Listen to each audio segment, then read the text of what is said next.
চলো বন্ধুরা দেখে নিই আজকে মর্নিংয়ে তোমার পার্টনার তোমার ব্যাপারে ঠিক কী ভাবছিল। ঘুম থেকে উঠে প্রথম তোমার ব্যাপারে কী সে ভাবছিল। তোমার সঙ্গে হয়তো এতক্ষণে ফোনেও কথা হয়ে গেছে, বা যাদের কথা হয়নি তাদের জন্য সব এই রিডিংটা, প্রত্যেকের জন্য। No contact, contact, less contact, separation, প্রত্যেকের জন্য, লং ডিস্টেন্স, সবার জন্য। চলো দেখে নিই কী ভাবছিল বন্ধুরা।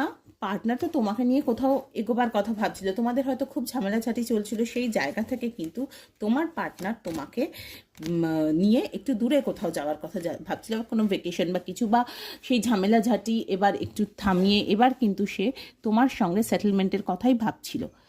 এবং সব থেকে বড় কথা, তোমার পার্টনার কিন্তু তোমাকে ফিজিক্যালি এক্সপেক্ট করছিল, এবং সে তোমার সঙ্গে একটু রোম্যান্টিক মুহূর্ত কাটাতে চায়, কাছাকাছি আসতে চায়, ফিজিক্যাল রিলেশনশিপে যেতে চায়, এই ব্যাপারটাকে, এবং তোমার থেকে হিলিং চায়। সব থেকে বড়, সেটা তোমাকে ম্যানিফেস্ট করছে।